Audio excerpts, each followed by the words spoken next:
soyuq müharibə dövründə hətta dünyamız bu qədər təhlükəli olmayıb və isti müharibəyə bu qədər yaxın olmayıb. Niyə görə mən bunu söyləyirəm? Çünki mənim ixtisasım beynəlxalq münasibətlərdir. Bu dəqiqə məndən soruşsanız ki, bugün beynəlxalq, qlobal sülhə təminat verən hər hansı bir hüquqi sənədin adını çək ki, o işləyir. Mən fikirləşirəm və ağlıma gələ bilmir aslında. İşsiz qalıb beynəlxalq hüququn. Bəlkə deyim ki, artıq bəli, falan SSM 1, SSM 2, SSM 3 yəni ağlıma gəlmir ki, deyim ki, o var və o bu dəqiqə işləyir.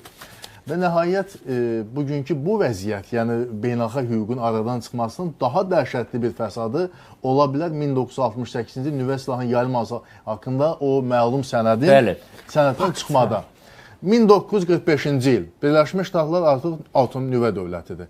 49-cu il Sovet İttifaqı nüvə dövlətidir. 51-52-ci illər Böyük Britaniya nüvə dövlətidir. 60-cı il Fransa nüvə dövlətidir. Düzdür, 64-cü il Çin nüvə dövlətidir.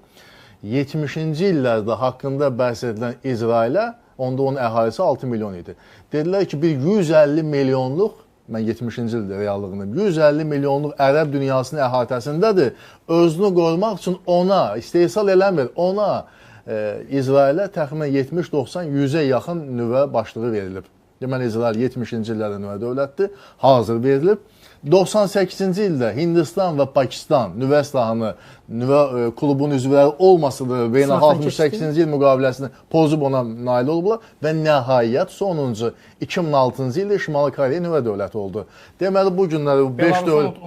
Yox, onlar heç bir nüvə dövləti deyil. Yox, bütün hallarda. Dünyanın 193 dövləti ki var, BMT baş məclisində. Onun 9-u müəllim, 9-u nüvə dövləti. İsrail yox.